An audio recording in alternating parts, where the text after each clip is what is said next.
rápido, criativo e habilidoso. Quando Antony surgiu no futebol brasileiro em 2019 no São Paulo, após fazer uma excelente copinha, onde foi eleito o melhor jogador, era quase certo que sua passagem seria curta no Brasil e logo o veríamos brilhar nos gramados europeus.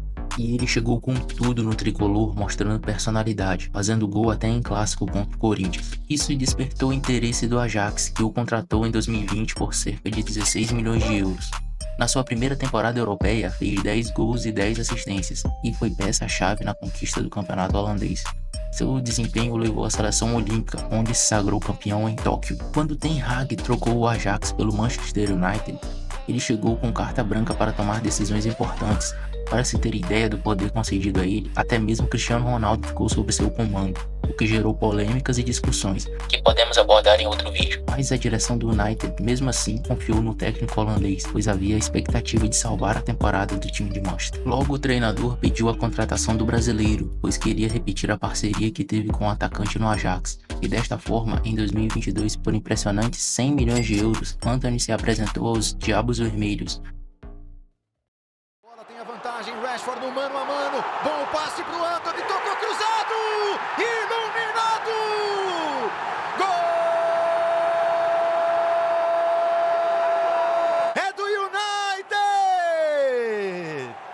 Chegou chegando, de camisa pesada do Ajax para camisa super pesada do Manchester United! Antony já chegou marcando gols em seus 3 primeiros jogos, deixando os torcedores esperançosos. Mas essa fase de ouro durou pouco. O United entrou em uma má fase e o brasileiro logo se tornou alvo de críticas. Seu estilo de jogo driblador não estava dando resultado. Ele errava praticamente tudo que tentava. Mas tudo começou de verdade quando o ídolo do United, Paul Scholes, criticou, pois em meio aos maus resultados, Antony não deixava de fazer aquela sua jogada, marca registrada. O 360. Just ridiculous.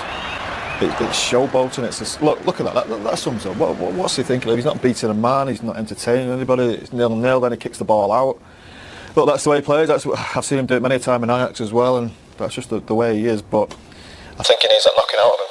Isso causou polêmica, tanto na Inglaterra quanto aqui no Brasil, que não entenderam a crítica dos Scholes. Bem, é verdade que na maioria das vezes os europeus cometem excessos nas críticas aos estrangeiros, beirando até o preconceito, mas nesse caso aí o Scholes estava correto. Essa jogada do Antony não apresenta vantagem nenhuma no jogo e na progressão de ataque do time. Berbatov também falou sobre isso, apoiando o jogador. Muitos na Inglaterra entenderam, mas aqui no Brasil foram um pouco, inclusive a imprensa. De novo a chatice, né? Agora foi o Paul Scholes, que eu até gostava do Paul Scholes, agora eu já achei ele um idiota, reclamando que pra que fazer isso? Pra que ficar dando aquele girinho do peão da casa própria que o Antony faz? Que eu acho mó legal, cara. Não vejo problema nenhum de... O que é legal de assistir, então? Maguire.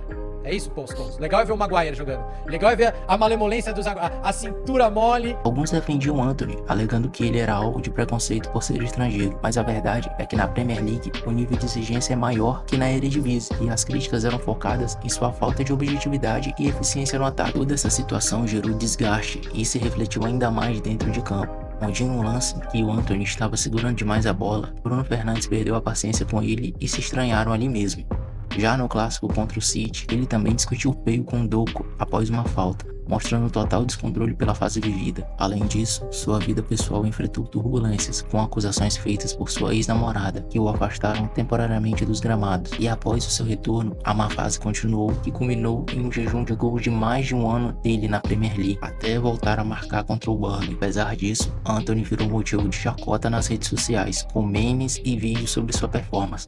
Eu sei que volta e meia você deve ver algum edit por aí. O auge disso foi em 2024, em uma partida contra o Coventry, na Copa da Inglaterra. Antony provocou os jogadores após ganhar a disputa de pênaltis. Porém, olha só o detalhe. O Manchester estava ganhando esse jogo por 3-0, porém deixaram empatar e foram para os pênaltis na Bacia das Almas para se classificar. E para piorar ainda mais, o Coventry foi só o 9º colocado da 2ª divisão inglesa. Imagina um jogador de um clube grande fazer isso. Então, a partir daí, não eram apenas piadas, mas a torcida e a imprensa inglesa se enfureceram, o apelidando de jogador de 2ª divisão. Nem mesmo os jogadores do Coventry, que foram foram eliminados não deixaram de zoar com a cara dele. A verdade é que Antony é jovem e tem potencial, porém desde a sua chegada ao United, ele não apresentou nenhuma evolução no seu jogo desde o Ajax. Os movimentos e repertórios apresentados na Eredivisie em menos de uma temporada na Premier League fizeram os adversários estudarem seu estilo de jogo e se adaptarem a ele, que não mostrou resposta, se tornando previsível, e também ainda não conseguiu separar as críticas dos deboches. Os números falam por si. Em 95 jogos com o United, são 12 gols e 5 assistências, números muito abaixo